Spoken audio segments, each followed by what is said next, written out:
Se você assistiu a série Sex Education, eu tenho certeza que em algum momento você quis entrar pela tela e sacudir algum personagem e dizer: fala logo o que você tá sentindo. Pois é, a série é um manual de tudo o que acontece quando a gente não se escuta, nem a si mesmo e nem ao outro.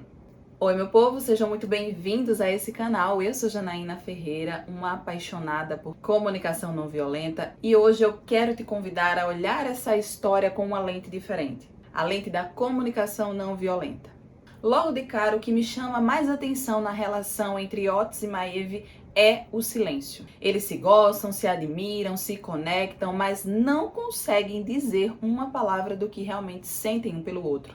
Vivem presos numa cadeia de pensamentos, inseguranças e medos. É como se cada um estivesse esperando que o outro interpretasse os sinais para que pudesse de fato entender o que cada um quer dizer. A CNV nos ensina que quando a gente fala a partir do medo, ou quando a gente escolhe o silêncio como forma de proteção, a gente se distancia mesmo quando existe amor. Você já passou por isso? De sentir algo forte, verdadeiro pelo outro e não conseguir dizer o que você sente? Ou que o outro adivinhasse o que você esperasse ouvir? Esse tipo de silêncio, muitas vezes, nasce do medo de não ser aceito, de ser rejeitado, e nos conecta diretamente com a nossa infância, as nossas experiências de escuta ou ausência delas. Maeve e Otis são dois adolescentes, como o próprio nome da série fala. E na adolescência nós temos muita necessidade de conexão, mas pouco vocabulário emocional para dizer o que a gente sente, o que a gente quer,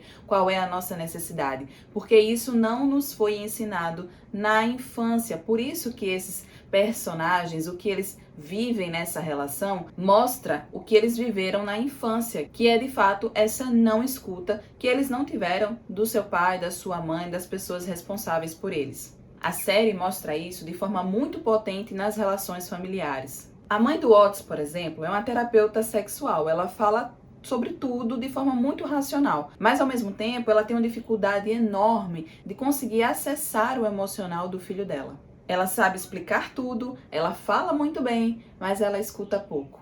Ela não escuta os sinais. E a gente já aprendeu aqui que a nossa comunicação não é somente falar. Quando o silêncio impera, quando os sinais imperam, é porque existe algo gritando por trás desse tipo de comportamento. Então prestem atenção, a partir de hoje, aos sinais. Prestem atenção à comunicação não verbal, porque ela pode dizer muito mais do que aquilo que é dito.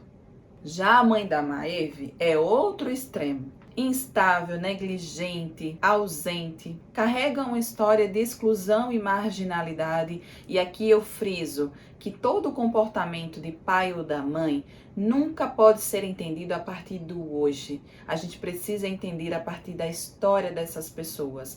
Então, filhos, quando estão ali na fase da infância e da adolescência, não vão compreender o porquê do comportamento dos pais. E a série mostra muito bem isso na relação da Maeve com a mãe. Somente quando adultos e passando por um processo de elaboração de todos esses traumas, de toda essa história, é que a Maeve vai conseguir entender, no mínimo, o comportamento que a mãe teve. Mas isso não isenta a mãe da autorresponsabilidade que ela deveria ter de se autocurar para poder expressar o melhor para sua filha. E não foi o que aconteceu na série. Ela transfere para a filha, de forma muito constante, que ela precisa se virar sozinha, porque foi essa a história que a mãe carregou. Ela precisou se virar sozinha, então ela não tem o que oferecer para a filha e somente diz: você precisa se virar sozinha, mostrando isso através dos comportamentos e muitas vezes da fala dela. Ela transfere para a Maeve essa sensação de que ela não pode contar com ninguém, que ela deve se virar sozinha, e a partir disso a filha se fecha nela mesma. Quando a CNV ela olha para esses comportamentos, ela não julga. Ela busca entender qual é a necessidade que essa pessoa está tentando mostrar por trás desse comportamento. Segurança, controle, reconhecimento. E aí a série apresenta o Eric, outro personagem emblemático, que para mim é o personagem que mais se aproxima da comunicação consciente. Ele fala o que sente, ele se expressa na sua vestimenta, ele se expressa no seu comportamento, ele confronta, mas tudo isso com sensibilidade e com presença. Tem uma cena em que ele confronta o namorado e é linda porque ele consegue expressar a dor, o incômodo, mas sem agredir, sem humilhar, sem fugir de si mesmo. E isso para mim é um retrato da CNV em ação.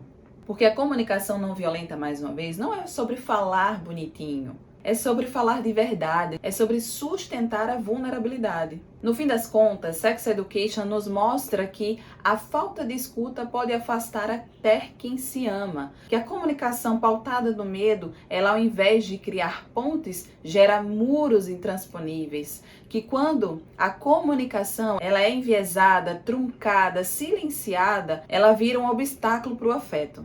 E é por isso que essa série ela é tão rica, porque ela mostra o caos, mas mostra também os pequenos momentos de conexão real. Aqueles que nascem quando finalmente alguém consegue dizer: eu tô com medo, isso me machucou, eu queria que fosse diferente. E agora eu quero te ouvir. Quem, na sua opinião, precisava mais da CNV nessa série? Quem mais te tocou na sua forma de falar ou de se calar?